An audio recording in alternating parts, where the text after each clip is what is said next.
Wrestle Plug 444 Life.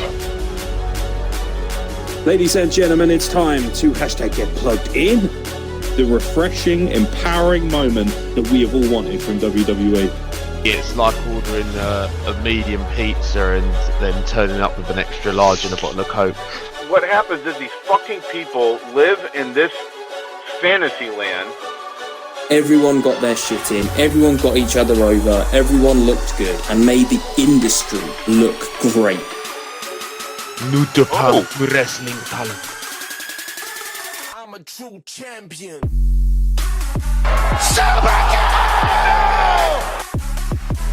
Mamma mia!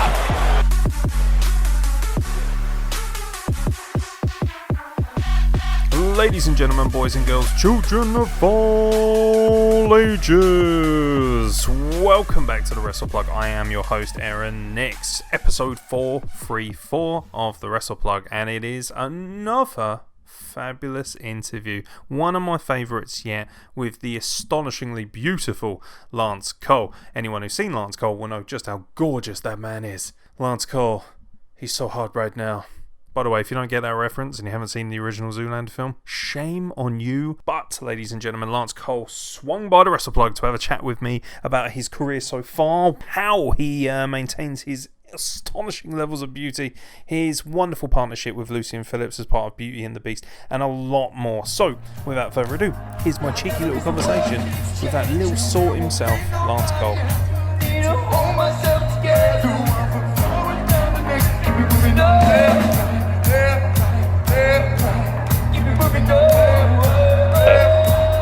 Just spent probably the entire proceeding wishing that I had your body. That's basically what this phone call is all going to be about. Because it is frankly disgusting. Now, how do you feel about the nickname Value Venus? Do you know what? I don't mind it. It could be seen as an honour to be held in such esteem. It's, you know, it's probably better than being called poor man's Venus. Yeah, see, I wanted to upgrade you because, in my opinion, you've kind of become the Val Venus of wrestling, but better. Because Val Venus, it turns out, is a bit of a dick. Whereas, well, I mean, obviously, kayfabe crusher, you're probably not nearly as much of an arsehole as you would appear. However, I really enjoy arseholes in wrestling. Like, take that as you will, audience. I love a heel. I love a complete dick bag. So I really enjoy it. I would like to think, and I would like to say that I'm probably not as much of a dick in real life, but I do enjoy playing the dick in terms of wrestling. I find it comes naturally to me, which is maybe a little bit concerning, but it's enjoyable. Do you get a lot of attention from the ladies? Because ladies love a bad boy. I guess so. It's not really ladies though, is it? It's mums that bring their little kids. I find it's weird.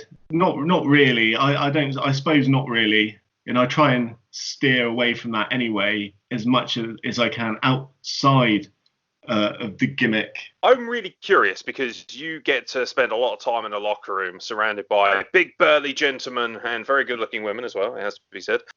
Who is by far and away the biggest ladies man of the lot? Who's the one who just cannot keep their hands to themselves? Yeah, I mean, I spend a lot of time in the locker rooms, obviously with the guys, but I can't say that there's anyone that takes it to a disrespectful level.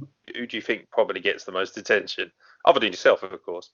Again, I keep myself to myself in the back, and I'm very much have a role that I like to go through before my own match, where I go through things in my own head and I go through my things that I'm doing in the match, and I kind of keep myself to myself. So I don't really take too much notice of anyone else. But I guess we do have fun in the back, but it's usually the boys having fun with the boys. There's not really too much of that stuff going on, I wouldn't say. What I like about it is all the locker rooms that I'm involved in seem to be very professional. And all the guys are very professional and all the girls are very professional, and no one ever really crosses that boundary. And I think that's nice, because I wouldn't ever want any of the women that are in the locker room as well to feel awkward, and I certainly wouldn't hope that I've ever made anyone feel awkward. Yeah, I think it's really important to keep a professional look to it.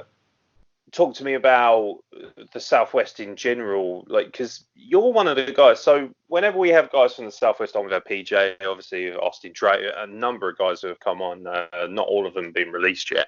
When they speak about the Southwest, there's a real joy and a glow about the locker rooms. Every locker room you go in, I've experienced a couple as a jobber myself. Like, it's quite a lovely family orientated environment. Everybody looks after each other. There isn't that kind of old school mentality like we were just discussing with, inappropriate behaviour and things like that. Everything's kept reasonably above board, apart from Jason King's tan, which is just ridiculous at this point. But it's hideous. Yeah. Him and Bino, by the way, but we'll get to that later. They're the important questions that we need to talk about. We'll talk about them later. Let's get the boring stuff out of the way. What's it like being part of that Southwest scene? Do you feel like there's a real sense of pride that you carry the Southwest scene on your back because you're one of the great everymen, the journeymen of the Southwest scene? Yeah, absolutely. I think we're really fortunate in the Southwest that we have an abundance of wrestling and many great wrestlers to go with that. And I feel that the crowd are almost spoiled. And I would say, as well as that, I think we as wrestlers are almost spoiled. Let's look at it from a wrestler's position. We have the likes of Joel Redman, who works the South scene. And now, if you are in a locker room with him and you, over the years, haven't taken the time to A, watch one of his matches, B, pick his brains, C, watch him in not just in the ring, but how he handles himself as a professional, how he looks like a wrestler. If you haven't taken the time to look at that and understand that, then you're only discrediting yourself.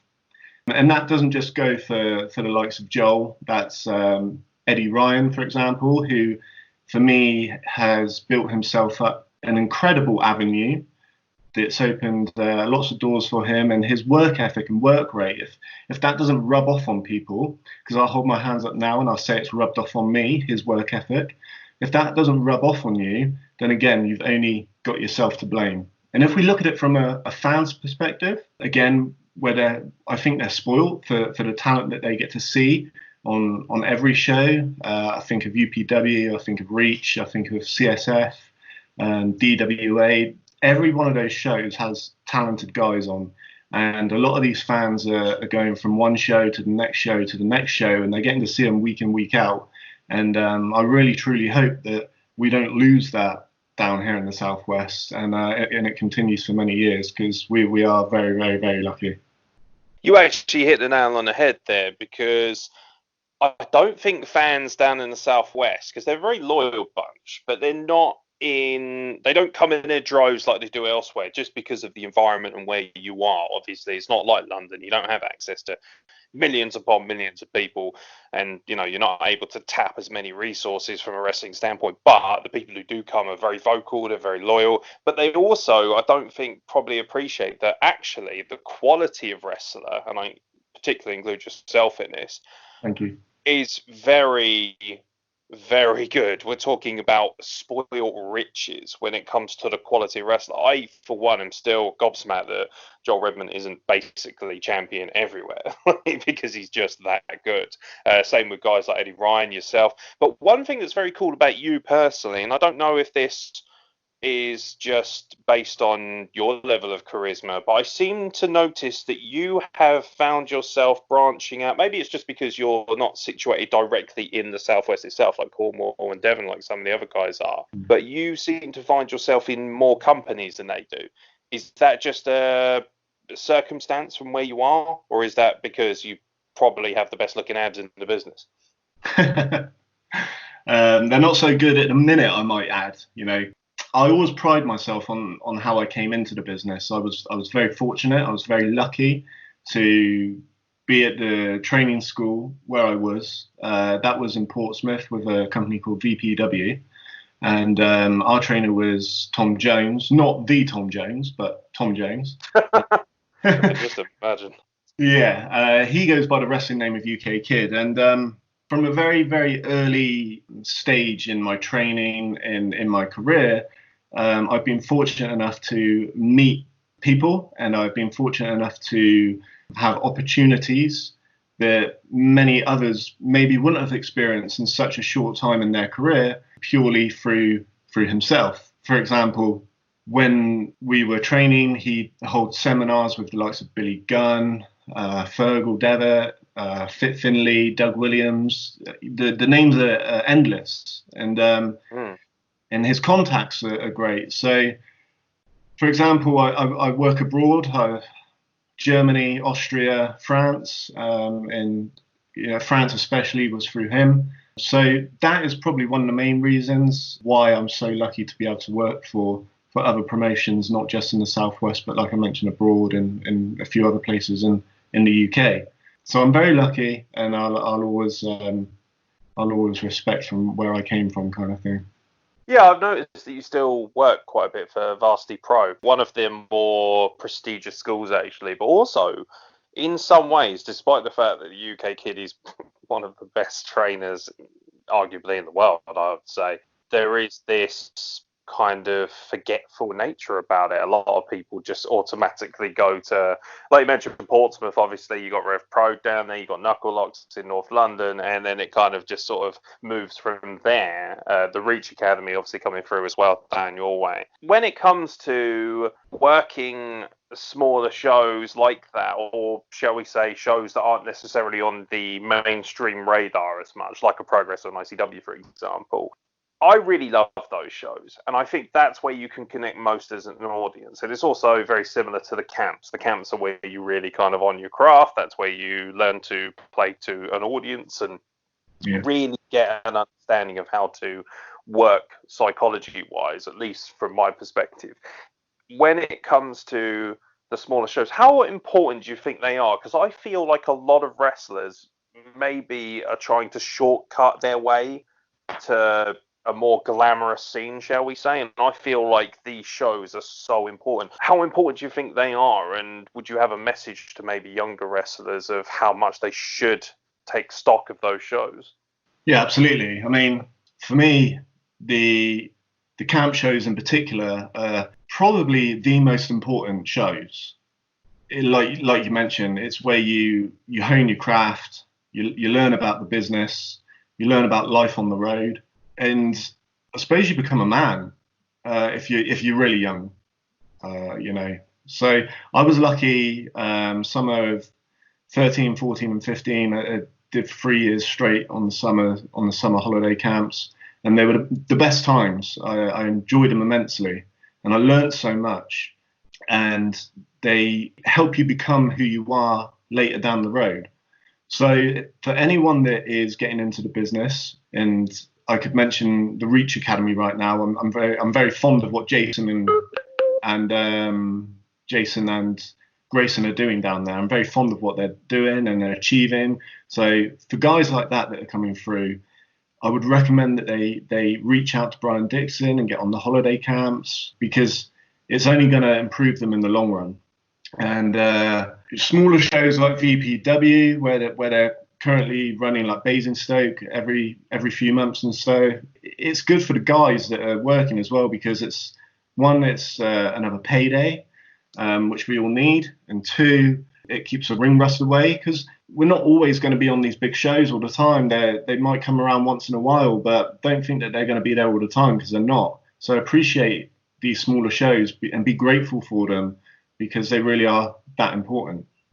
Yeah, I love that mentality. I think that's a real lesson for people, is that, enjoy every show that you're on, regardless of the size of the crowd, because it's a privilege to wrestle in front of one person, never mind hundreds. So you mentioned Reach Academy. Now, obviously, that's where a lot of our listeners will probably recognize you most from, not the academy itself, but Reach Wrestling, and then obviously, other places like DWA as well. But we're very lucky in the sense that we seem to be picking up people all over the place. The nature of what Reach has done and how quickly they've come through, is pretty astonishing. Now, I know that we're in a renaissance period with British wrestling.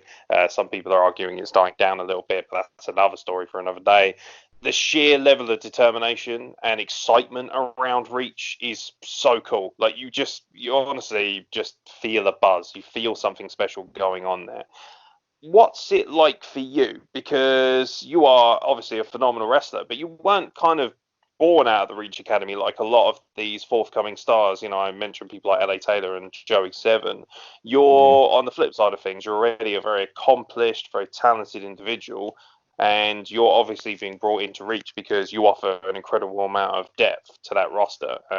Case in point, you and Lucian Phillips, which is just a phenomenal gimmick, one of the most popular things that they have. Tell me what it's like being around that kind of Reach environment. Yeah, it's great, and I'm very grateful to Jason and Grayson for the opportunity of being at Reach. What I like about Reach is the environment. It's such a nice environment to work in. Everyone is positive. Everyone has a great outlook. The shows are, in my opinion, produced very well, and you can see the time, effort, and depth that they go into things. And from a personal side as well, Jason and Grayson have allowed me to develop myself even more. I feel that they entrust a level of trust into their workers. They tell you what they want, and they're happy for you to go out and deliver the goods. And they have that confidence, which when a promoter allows you to go out and do your thing, that really does give you confidence, because it shows that they trust you, and it really helps you develop who you are and who your character is. So all of those things are really helping Reach at the minute to produce the quality of shows that they're producing. It's really good times down there, and there is that feeling that this could blow up to be something a lot bigger than what it already is. And what they've done in a short space of time is remarkable. And like I say, there really is that feeling that this could go from strength to strength. The vibe I get from Reach is one that they could eventually, and I think they're already well on their way to being the Progress of Southwest, the ICW of Southwest. You know, that I believe they're going to be one of the major players in terms of wrestling because of that attitude and because of that mentality. And at the forefront of that is this wonderful blend of not only academy talents, but also established guys like yourself, like Lucian Phillips, Eddie Ryan, of course, guys who have just... You're the backbone of what we love so much about Southwest Wrestling. Talk to me about Lucian Phillips if we're zoning in on Reach. So you formed this rather fascinating tag team with the Beast himself. How psychotic is Mr. Phillips? Does he live up to his name? Do you know what? I've got a lot of time for Phil. I guess I've grown a little bit protective of him over the months and I guess the year that we've been working together. He's such a lovely guy, and I don't think he gets the recognition that he should. I think he's a very good worker. Everything that he does, I believe, to be clean and crisp and safe. He understands it. His timing, his positioning is really, really good. And I feel sometimes he just does get a little bit overlooked in other places.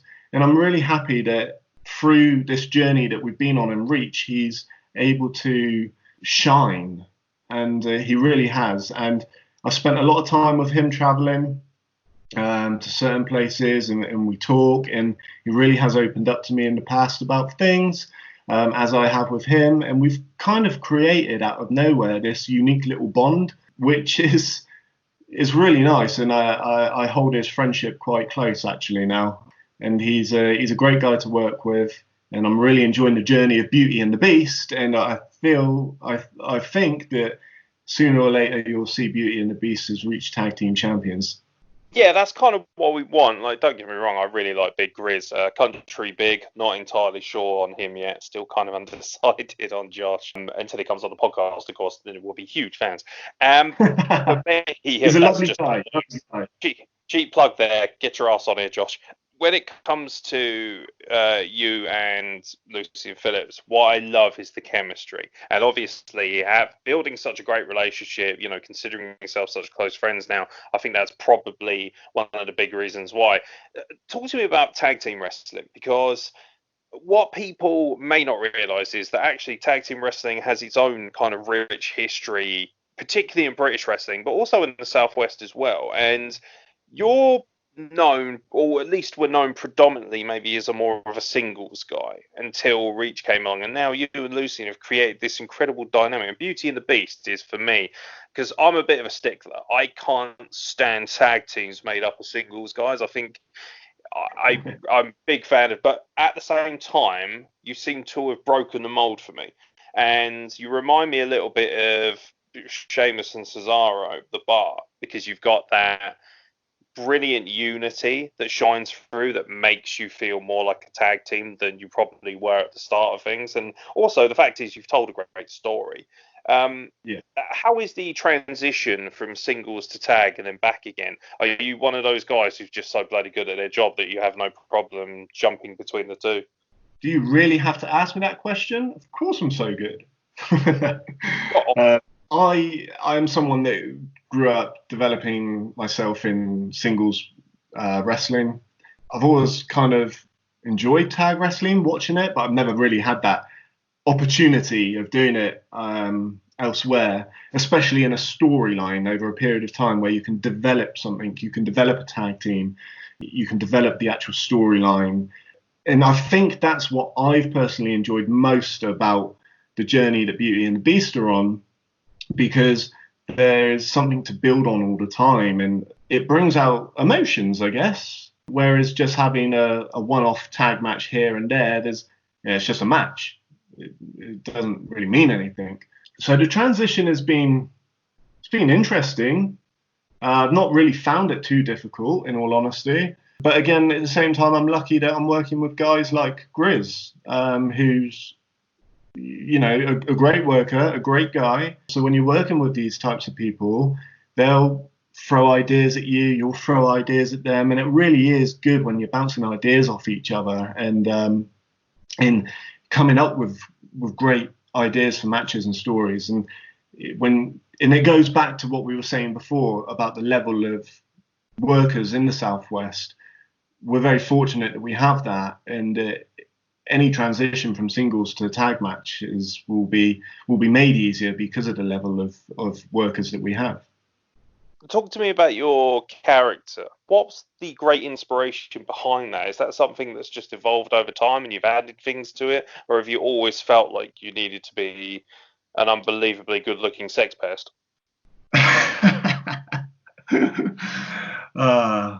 Takes me back to my school days, that does. Sex pest. Interesting. I can't imagine what you were like as a school kid. Jesus. Playtime was fun.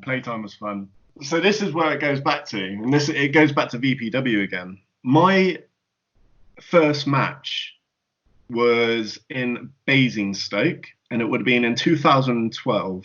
And we are setting up for the show, and we're just coming towards the end of setup. And we're about 20 minutes out from the show. And my trainer comes over to me and he says, right, you're working tonight, you're on the show. Bearing in mind, this is my first match, I've never worked before. I get those butterflies, and it feels great, and I can't wait. And he goes, the guys have got some gear for you upstairs, go and get ready. And it stems from here. So I'm up there, I'm getting ready for my match, I'm going through the match, and they come over to me and they say, what's your name? And this is where the birth of Warren Brady happened. And they were like, oh, Warren Brady, that's cool. Like, yeah, we'll run with that. And we ran with it. And I ran with it for a few years. And they said, what's your gimmick?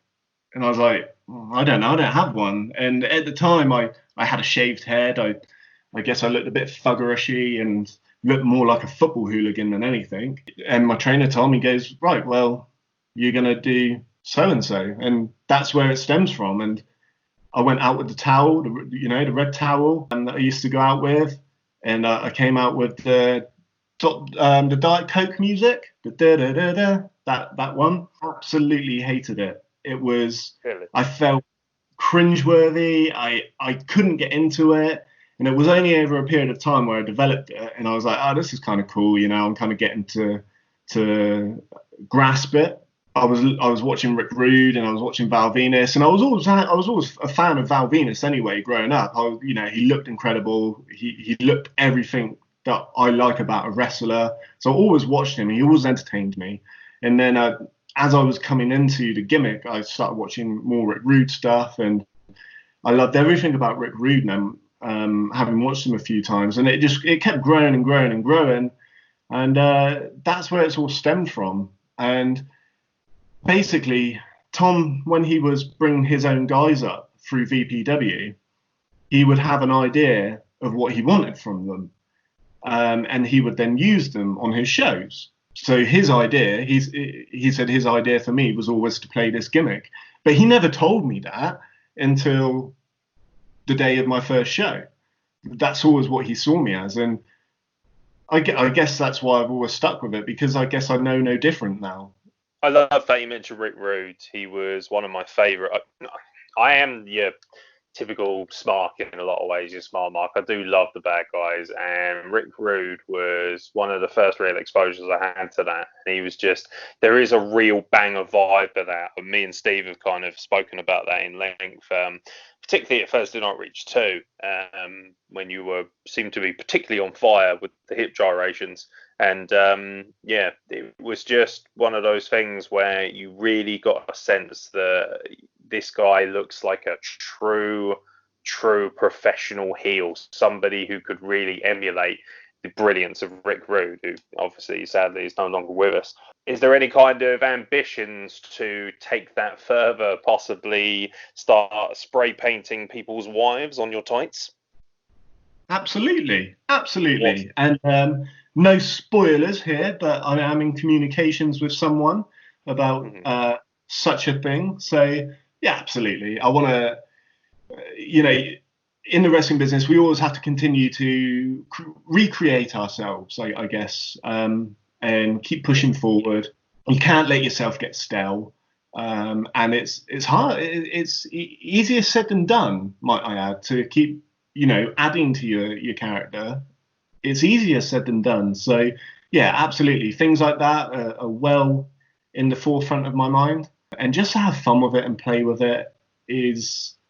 Yeah, that's what I really enjoy. As we're in the middle of the pandemic, we have this very unique situation. There is obviously no wrestling. There's no training either, really, so to speak. Only what we can do from a personal standpoint now. Aside from being an Adonis, you're an incredibly accomplished wrestler. You're actually very good at what you do, and it must be incredibly difficult. How has the transition been since the pandemic started? Well, during the pandemic as well, I've been in the middle of moving house, so me and my wife, we've just moved recently 2 weeks ago. So obviously that's tough to move at any time, but to move during a pandemic is just a headache, trust me. So the gym and the diet, the nutrition, it's all gone a bit Pete Tong, but I'm doing the best I can with what I've got. I've got a few resistance bands. I've been managed. I've been lucky enough to get hold of some dumbbells up to 20 kg, so that's pretty good. And I've got some of these power push-up things that I'm using. So as and when I find, as and when I can work out, I find I'm using that stuff. I'm getting a little bit more creative with my workouts as well, purely because I have to be, which is good again. That's looking to take the positives out of something that's pretty shit. Yeah, so I'm missing the routine of wrestling. The last 18 to 24 months, I've rarely had a weekend off. So I'm missing that routine of wrestling stuff together, getting it ready, getting my merch ready, going to the show, working the show. It's difficult not having it, but you have to look at the bigger picture and things like in uncertain times like this, and just be grateful for what we have got and what we have done, and just hope that things resume to normality or some kind of normality soon. Are you dreading that first bump again as much as I am? Do you know what? I was talking to Joey Seven the other day, messaging him, and we were both saying we are not looking forward to that first bump. It's gonna be stiff, isn't it? Yeah, it's going to be like being hit by a truck, basically. I mean, just the sheer level of quality that is around the Southwest scene means that you are never lost for an opponent. Who, to this day, do you still have great fond memories of working with? That's a good question. Probably quite a few, in all honesty. And like I say, I was very, very lucky coming into the business where I came into it. And I had great opportunities, which I'm very grateful for. So I've managed to work guys like Chris Masters. That was a fantastic experience for me. I wrestled him at the Portsmouth Guildhall. And the compliment he gave me after the match is something that I hold close to my heart. And that will stay with me. That's personal to me, his compliment. Brodus Clay was another great guy that I worked. I worked him 3 nights straight. We went to Weymouth, then Basingstoke, and then again at the Portsmouth Guildhall. Brodus was a great guy. Actually very intelligent. He had great knowledge of the business, and he was more than happy to talk with me and go over things with me, which I'll always be grateful for. And one of my favourites actually was working Dash Wilder. And I worked him at Butlins in Skegness. And Amazing. Yeah, absolutely incredible, man. I thought he was a super cool, lovely guy. He was always making sure I was happy with the match and making sure I had what I wanted to get over in the match, putting me first before himself. He was just a lovely, down-to-earth guy. And I would love to work him again in the future. One day I hope that happens. Devitt was a cool experience. I worked him at Weymouth Pavilion. That was in a tag match, but it was still a real cool experience to be with him, be around him. I got to travel with him for a day or two. Doug Williams, that's been a great experience for All Stars. I think I've wrestled Doug twice. I wrestled him at a town hall show for Brian. And then, funny enough, I wrestled him Haven in Hastings, which is a surreal experience because I grew up watching Doug on TNA, and then to wrestle him at a Haven is pretty mad. But again, very, very, very nice guy. And I've got Bram as well. Bram was really good fun to work, and I liken Bram to similar as Chris Masters because of the style in which they work, the style in which they put a match together, and you can tell that they've been about. Just the way they hold themselves and conduct themselves, and how easy it is to work with them. I felt really safe when I was working with them. I felt really at ease, and I also felt really confident. And they made me feel that confident. I always remember I gave Chris a DDT in the match, and he's lying on the canvas. He looks up at me and he's just laughing, and he goes, "That was nice, man." I always remember that. Yeah. So funny, man. Just the way he said it, it was just like, "Nice, man." Oh, so yeah, it makes me chuckle every time I think about it. Yeah, and I guess I've got I think working Joel as well. I've not worked Joel a lot, but I've worked Joel. I've core memory of working Joel. I think it was at Portsmouth Guildhall. He'll correct me if I'm wrong, but I think it was one of his first matches back from when he came home from NXT. And I really remember it being a fun and enjoyable match. And I didn't know too much about Joel at this point, but I knew for sure after the match he was gifted and one hell of a talent, man. One hell of a talent. And damn, that guy's good. And I've wrestled him, I think, twice more for Brian. Yeah, so I've had a few cool experiences wrestling some top names, some top professionals, and I'm very grateful. Yeah, I was going to say, it's kind of that list there is a who's who of wrestling, right? And a lot of great talents there. And I think what people don't realise as well is that Chris Masters put an astonishing amount of time into the British scene. You know, he was over here for quite a long time, like working predominantly for PCW. He was their champion for a while. Like, Masters is just funny, actually, because when I look at you, I get a real sense of an amalgamation of a lot of those guys. I see a lot of, Rick Rude in you. I see a lot of Chris Masters in you.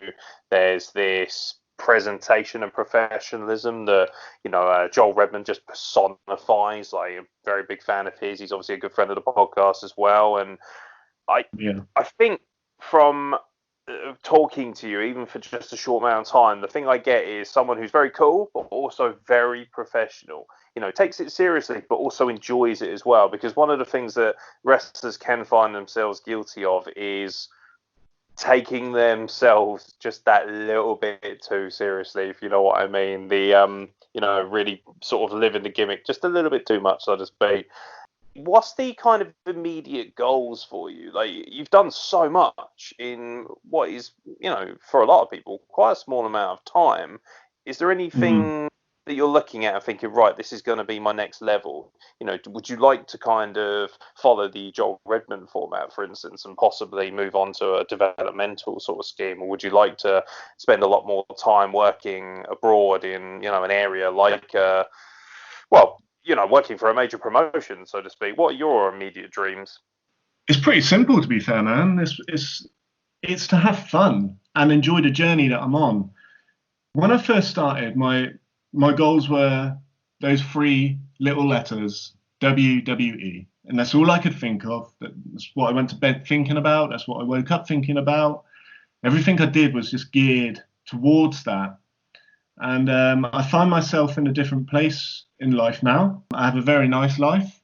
I have an amazing wife. So for me, purely now with wrestling, it's to have fun, enjoy it, get as much out of it as I can, and continue to grow as a performer. I'm very lucky that I don't see, as much as the WWE is amazing and I love it, I'm a huge fan of it, I don't see it as the be-all and end-all that I think some guys might see it as. And I feel that's detrimental towards myself if you see it in that way. There's so much more out there, and I would love to work more abroad. I'd love to go to Japan. I'd love to continue broadening my horizons in Europe, and I'd love to go over to America. So there's huge avenues in which we can go as performers and wrestlers, and just don't limit yourself to one place. Just always remember that there's more to everything than one place. And that's what I'm currently doing in my career. And like I say, the goal is to enjoy it. And I'm so grateful for it that I don't want it to ever pass me by. So I'm making sure that I'm getting myself out there, It's a beautiful attitude, to be honest. It's quite a sobering and humbling experience to hear it as well, because so many guys I've spoken to do believe that, without those big 3 letters, that they haven't achieved anything in life. And that's kind of a shame, because there is so much there in wrestling. And just even from a media standpoint and a podcast standpoint, I seem to find so many different avenues and different things to get my teeth into. So it's always inspiring to hear that from the professionals themselves. You mentioned a couple of guys. I noticed you mentioned Joey Ryan earlier. Joey 7. Although Joey Ryan seems like a perfect fit for you as well. With the young guys, especially down at Reach, and some of these incredible looking talents, is there anyone that you're sizing up and thinking, right, I want a piece of that? I want an opportunity to roll around and mix it up with some of these people. Yeah, I guess so. In terms of the Reach Academy, obviously Joey 7, I really like him as a person. I think he's got a great look, or he has potential to have a great look. He's got natural athleticism. He's got the perfect mold, I personally think, to do very well. So I'd like to do some stuff with him in the future. If we look a little further out from the academy and guys that have worked on the Reach shows, I would really love to go to town with Niwa. I would love to work Niwa. I haven't had that opportunity yet. Everything about him I like. I like his look. I like the way he wrestles. He's a really nice guy around the changing room, really polite. So him, I'd really love to wrestle. And also Dick Riley. We were supposed to have the Dick Riley Lance Cole match in UPW, but unfortunately it didn't happen. So I'd love to wrestle Dick. Way. You and everybody else, mate. That's honestly, I don't think there's any. I've honestly run out of Dick jokes at this point. I think I'm exhausted. I have to ask Steve for a few more.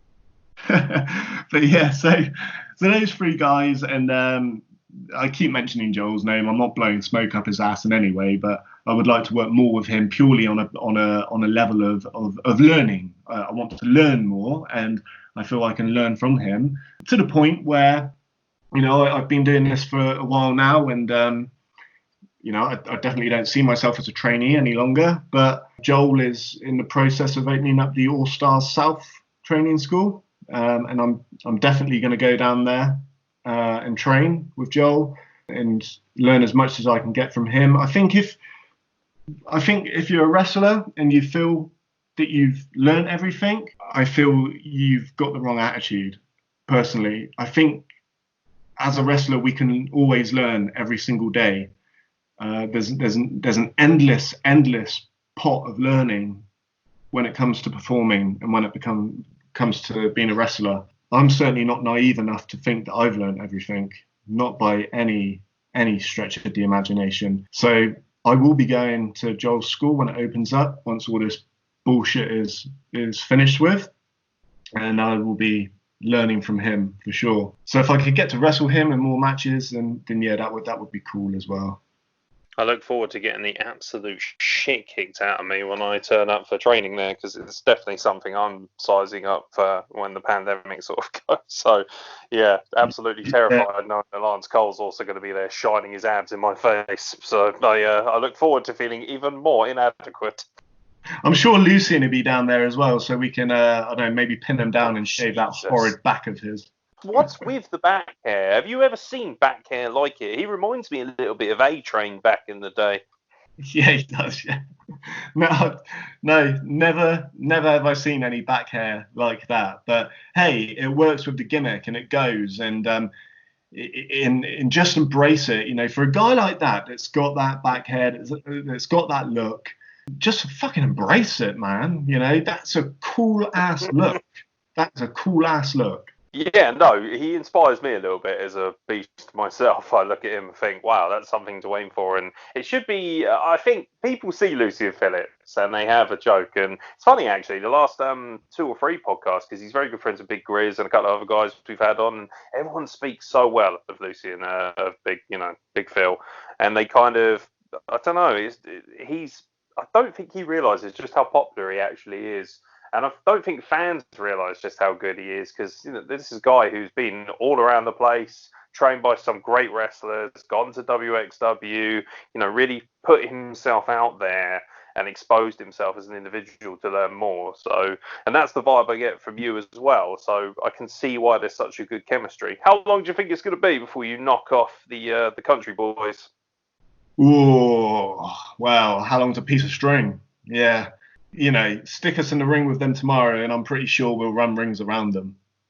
I'm curious as to what you would do with that inflatable, should you have the opportunity. Has Josh not brought his inflatable sheet down to the ring with him when he's been wrestling you?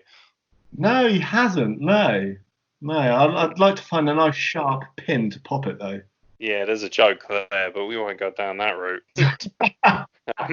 Also, Grizz will find me and kill me, and I don't really want none of that. Thank you very much. So we normally do a bit of association on these podcasts. I don't know if you've heard some of them. We ask guys to, especially the academy graduates, we ask them to relate their fellow professionals to certain things. So, for instance, with I believe it was Aurora, we had a association where she had to line up her academy graduates with Walking Dead characters. Now, I'm not sure what you're a huge fan of, whether that be superheroes or not, but the one thing I did want to know is, do you think Big Grizz should be the next Zangief from Street Fighter? Or do you have absolutely no clue what I'm talking about and I should just move on? I do. I obviously know what Street Fighter is. I'm not too up on it in all honesty, though. Which is funny because I find a lot of the guys are really into like their superheroes and their Street Fighter kind of things and stuff.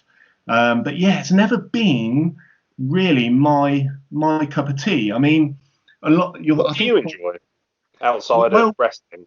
What's your big hobby? What drew me to wrestling was because I found a lot of things that draw other guys to wrestling is like the superhero kind of scene.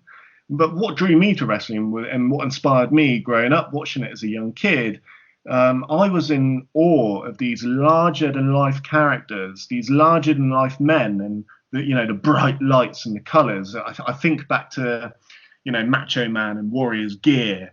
All these things kept drawing me to it, and I thought it was so cool every time I watched it. It was like a little explosion going off in my head, every time my eyes couldn't believe what I was watching. So I guess my naivety when I was really young age to it as well helped.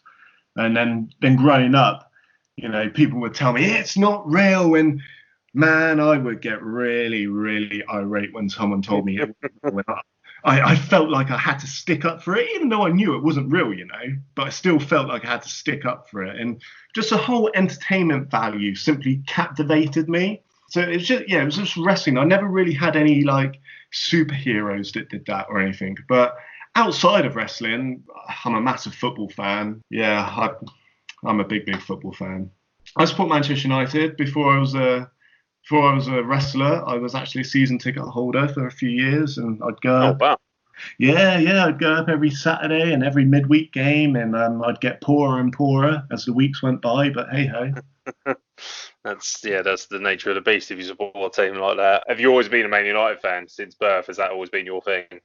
Yeah, absolutely. My whole family grew up with supporting United, so there wasn't really an option for me to support anyone else. I guess when I was younger, I had a little soft spot for Newcastle. I don't know what it is about these northern teams, but I had a soft.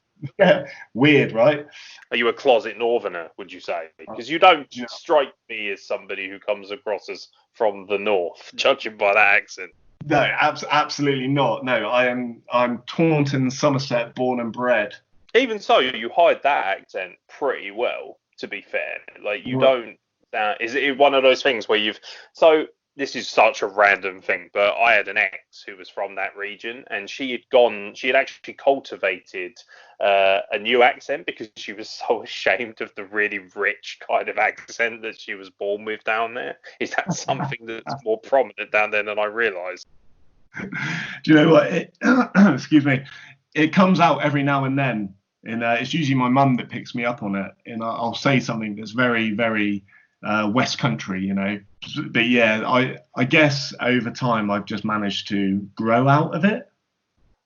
It's your podcast, mate, as I always say. I say this to everyone who comes on. Is there anything in particular you'd like to talk about, or anything you'd like to discuss, or even just something you'd like to say to people who you know are going to be listening?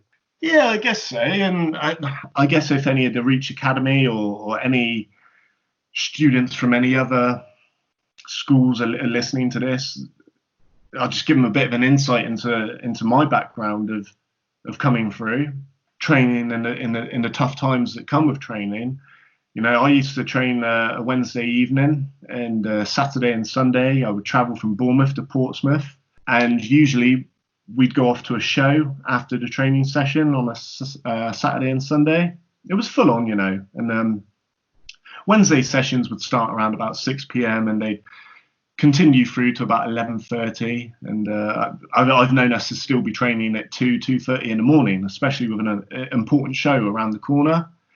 And then, full on, man. Especially if we weren't getting something, if we weren't nailing something, we would have to stay until we, that was the nature of the business, I guess. And there was no let up because we may have had work the next day. No, you're not leaving until you get this right. It was hardcore. So, and then once I started getting on shows, we would have a show Friday night somewhere. Then Saturday we would train in, and that would start around about 10 a.m. to 1 in the afternoon. Then we'd travel to another show, work the show. I'd then travel home to Bournemouth. And then I'd be up early again to train in Portsmouth on Sunday around about 9 o'clock. And that would go through again to about 12. And then we'd most likely travel off to another show in the afternoon somewhere.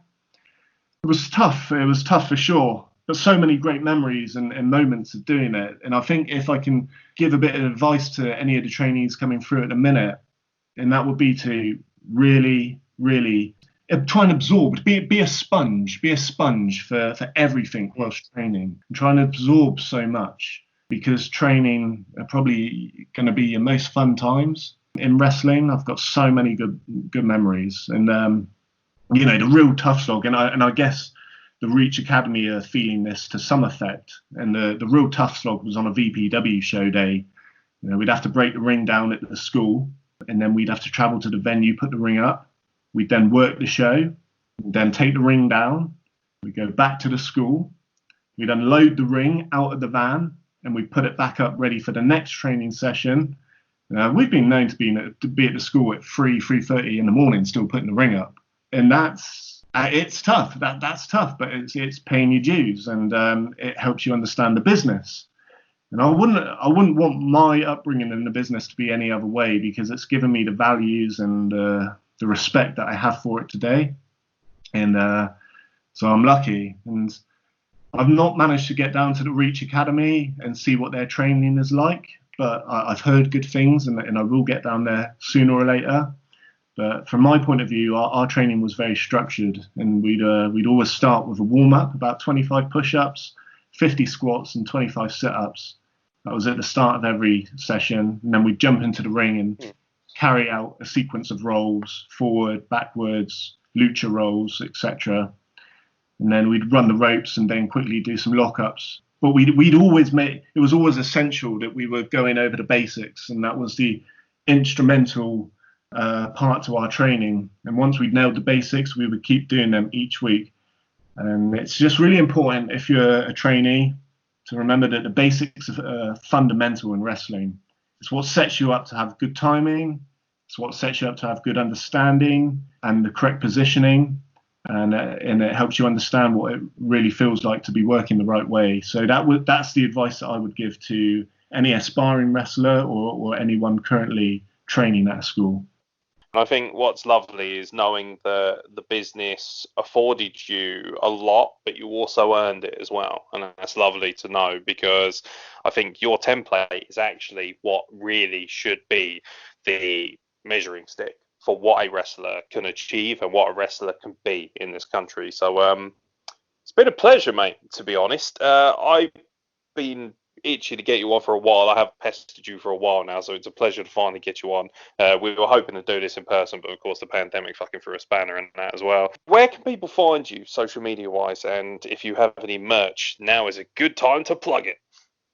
Yeah, absolutely. Yeah, I've got a little bit of merch left. I've got a few t-shirts left. I've got some photos left. Actually had a chap buy some photos from me the other day in the US, so those are currently flying over the Atlantic at some point, I would imagine. You can find me on Instagram, Lance Cole UK, and the same handle on Twitter, Lance Cole UK, and you can find me on Facebook as well. So yeah. There you go. Buy his shit. Is all I've got to say on the matter. Buy shit, yeah, definitely. Yeah, buy Lance Cole's shit, not his literal shit. Although I'm sure you get some. By the way, that's one quick. Let's leave it on this. What's the weirdest thing that you've ever had said to you or asked of you as a wrestler? Oh man, I'm inundated with guys wanting to buy my gear, and not just my gear, but the stuff that I wear under my gear. For example, my Speedos. Yeah. I've had people ask my socks. Yeah, I find that incredibly weird. I can't get my head around that. And it's quite funny actually, because if I wasn't so blimmin', what's the word? I'm not a hoarder, but I guess I like hoarding my wrestling stuff. Sentimental is the word I was looking for. If I wasn't so sentimental, I would sell them within a heartbeat. But I need to be more like Eddie, I guess, in that aspect, because he sells gear like it's going out of fashion. So yeah, but yeah, they do ask for some weird stuff, and I probably should start selling it because I could make a fair whack, I reckon. Have you ever sold a pair of your socks? No, I haven't. It's just weird, man. It's fucking weird. I was going to say, if someone asked me for socks, I'd be like, yeah, fucking have it, mate. Money, as far as I'm concerned. Like, my socks are the last thing I give a shit about, to be honest. But I love the fact you're sentimental about your socks as well. That's pretty cool. I'm going to have to start selling it, aren't I? I might have to go through my my Facebook conversations and see if I can find that person. That's amazing. I want those screenshots for our podcast site, people will lose their mind for that. That's fucking money in itself. Also, I look forward to you buying the domain lancecolesocks.org. That's gonna be. That's yeah. I might just title this podcast "Lance Cole Socks" and see who gets the joke first. Matt, it's been an absolute pleasure. Thank you so much for coming on the Wrestle Plug. I really look forward. Would you mind coming back on at least once or twice more to share more of your story and your infinite wisdom? Because I think from a standpoint of knowledge, it would be absolutely, well, like you say, be a sponge. And I'm sure there's a lot of people who would love to absorb so much knowledge from somebody as smart and as eloquent as yourself. Oh man, yeah, it would be an absolute pleasure. I'd love to come back on, absolutely. And I've got a few stories that I can tell that are pretty fun that we haven't touched upon today, but they can wait for another time. And yeah, we'll have some fun. Absolutely, that's awesome. Thank you so much for your time, man. I really appreciate it. Thank you, buddy. You take care and look after yourself during these difficult times. And you, mate, and you. Look after those abs. Those are money. Awesome. Take it easy, bud.